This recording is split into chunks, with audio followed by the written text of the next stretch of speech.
Welcome to the deep dive. Ever feel like, you hear about Christianity in the news, but maybe don't quite have the basics down? Yeah, I think that's pretty common. You're definitely not alone. Yeah. So today, we thought we'd use some current events as kind of a jumping off point. Right, to explore some key parts of this, well, major global faith. Exactly. And the big thing right now, the buzz, is this upcoming conclave. It starts May 7th. That's when they'll elect a new pope. And that whole process, the conclave, it's actually a really interesting way to understand how the Catholic Church specifically is structured, its traditions. Absolutely. Even if you're not Catholic or maybe not religious at all, looking at how a pope is chosen, it tells you a lot. It's this mix of like centuries-old rituals and a very specific leadership setup. It's had a huge impact on history. Sure. So in this deep dive, we're going to unpack the Pope's role, the leadership structure, how that works, and then dig into the fascinating and still pretty secretive process of the conclave itself. And we'll try to keep it straightforward. No jargon, hopefully just clear explanation. Okay, let's dive in. So start at the top. The Pope. Right, the Pope. He's the leader of the Catholic Church, and the Catholic Church is the biggest branch within Christianity. We're talking over 1 billion people worldwide. 1 billion. Wow.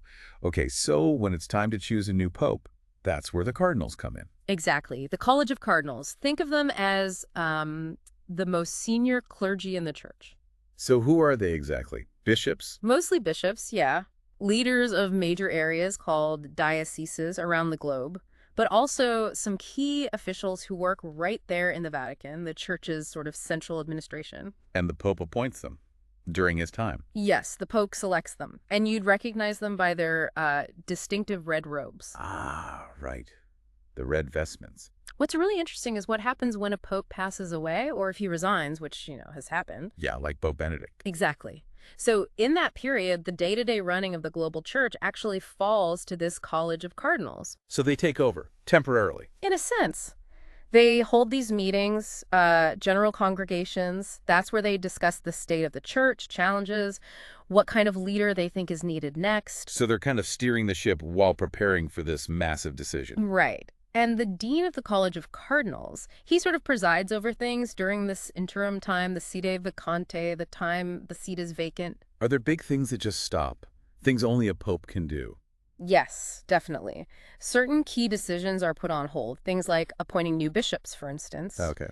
Or calling big meetings like synods where major church issues get tackled. Those usually wait for the new pope to be in place. Which brings us right back to the news driving the conclave starting May 7th to choose a successor to Pope Francis, who recently passed away in this scenario. That's the context. And before the conclave kicks off, there's always a period of mourning. Right, paying respects. Correct. After Pope Francis's death, there's been this traditional time for mourning, memorial masses, reflection.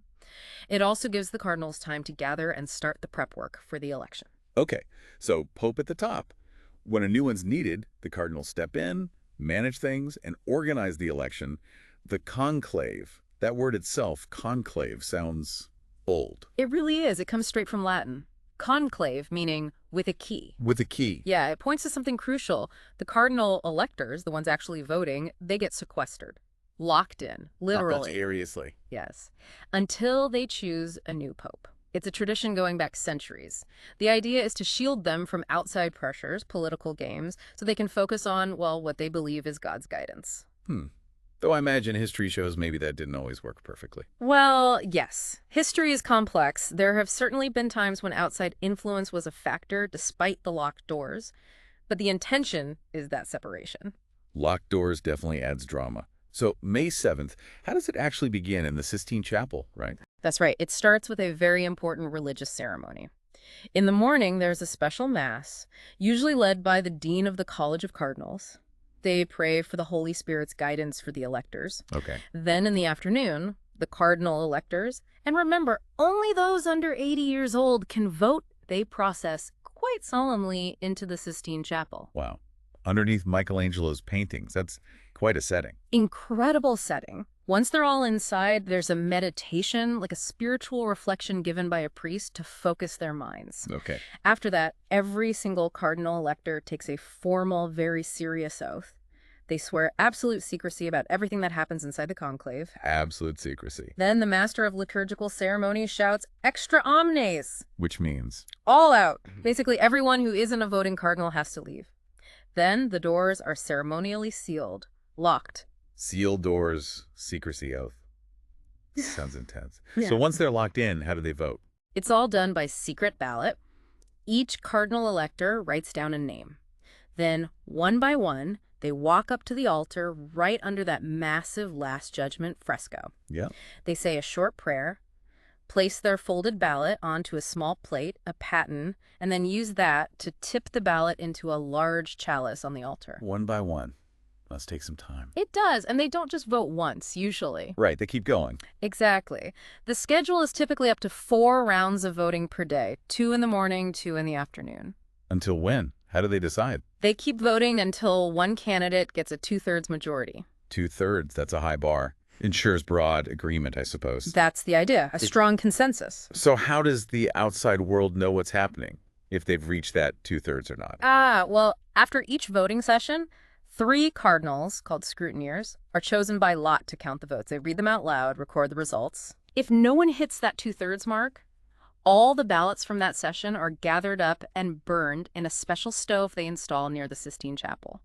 And that burning, that creates the smoke signal. The smoke, right. That's the famous part. Black smoke, white smoke. Exactly. If the vote didn't produce a pope, they add certain chemicals to the burning ballots, things like potassium perchlorate, anthracene, sulfur. That makes thick black smoke. Signaling no pope yet to the crowds waiting in St. Peter's Square. Correct. But when a cardinal does get the 2/3 majority, White smoke. white smoke, they burn those final ballots with a different mix, potassium chlorate, lactose, maybe some resin, and that produces clean white smoke, the signal everyone's waiting for. And isn't there something with bells, too? Just to be sure. Yes, good point. When the white smoke goes up, the bells of St. Peter's Basilica also start ringing. It's a clear, joyful confirmation. Double signal. We have a pope. Okay, white smoke, bells ringing. A pope is elected. What happens right then, inside? Well, the dean of the College of Cardinals goes up to the elected man and asks him 2 key questions. First, do you accept your canonical election as Supreme Pontiff? Yes, to accept. He has to accept. If he says yes, the dean asks the second question. By what name do you wish to be called?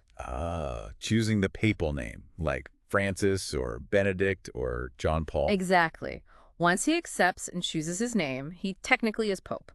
Then he's taken to a small room nearby, the Room of Tears it's sometimes called, and he's vested in the white papal cassock. And then? The balcony moment. Then the new pope, with the other cardinals, makes his way to that central balcony of St. Peter's Basilica, overlooking the square. That iconic view. Absolutely. And from there, the senior cardinal deacon, the proto-deacon, makes the announcement the world is waiting for. Habemus Papam. We have a pope? Precisely. He announces the name of the new pope and the papal name he's chosen. Then the new pope himself steps out onto the balcony. His first appearance. And he gives his very first blessing, the Urbi et Orbi blessing, to the city of Rome and to the world. Must be an unbelievable moment. End of the conclave, start of a whole new era for the church. While all this is going on, where are the cardinals actually staying?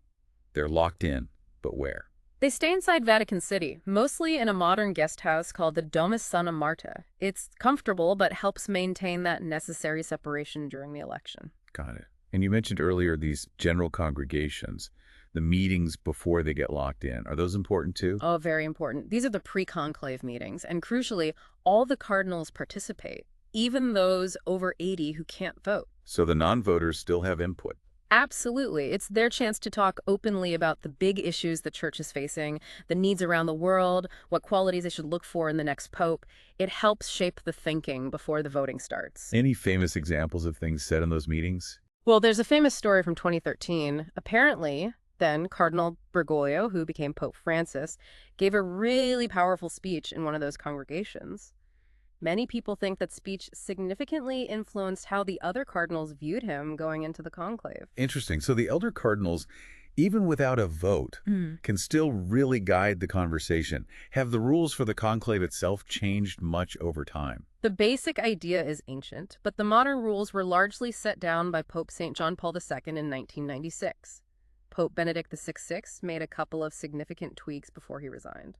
And Pope Francis, has he changed the rules? Not really the rules themselves in a major way. But his big influence, of course, is that he appointed most of the cardinals who will be in this conclave. Over two-thirds of the electors were made cardinals by him. Right. So his choices now choose his successor. What was the key change Pope Benedict made? The main one was reinforcing that two-thirds majority requirement. He got rid of an older rule that said if they got stuck after many ballots, they could switch to a simple majority in a runoff between the top two candidates. Benedict said, nope, it always has to be two-thirds. And if it ever did come down to a runoff between two, neither of those two could vote in that final round. Keeps the bar high. Oh. Okay, so inside the Sistine Chapel, casting votes, can they only vote for other cardinals? Or could they, like, elect some random priest? Technically, church law says any baptized Catholic male is eligible to be pope. Any baptized male. Really? Yep. But in practice, for a very, very long time, since 1378, actually the person elected has always been one of the cardinals already in the conclave. Okay. And even the over 80 cardinals, the non-voters, they could theoretically be elected. Yes, they remain eligible to be elected, even though they can't cast a vote themselves. Right. And maybe an obvious question for some, but why no women involved? No female cardinals, no possibility of a female pope? Yeah, that comes down to core Catholic teaching. The Church teaches that ordination to the priesthood is reserved for men, based on their understanding of Jesus choosing only men as his 12 apostles. Since the Pope is the Bishop of Rome and considered the successor to Peter, one of the apostles, this teaching means women aren't eligible for the priesthood, and therefore not for the papacy. Okay, that clarifies the Church's stance on that. Back to the secrecy for a second. You said the oath is super strict. Extremely strict. Pope Benedict actually made the language even stronger. The rules are crystal clear. Any cardinal elector or anyone else helping with the conclave who breathes a word about what goes on inside faces automatic excommunication, latae sententiae. It's a huge penalty in the church.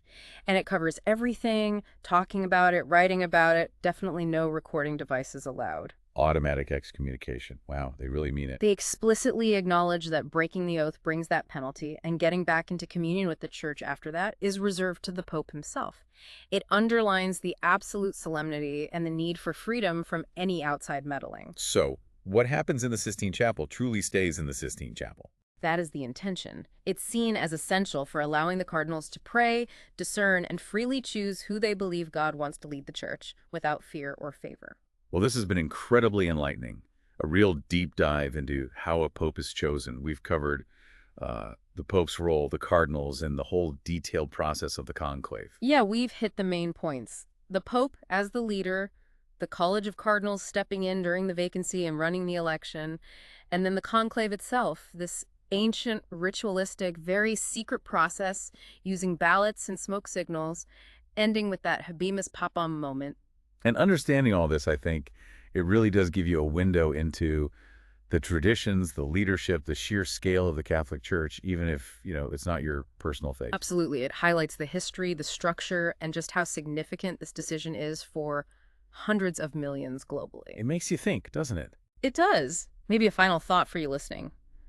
Consider the immense weight on those cardinals. Choosing a leader for such a vast, diverse global community, how does that centuries-old tradition, combined with that intense secrecy, shape not just the process, but maybe the outcome itself? Definitely something to ponder.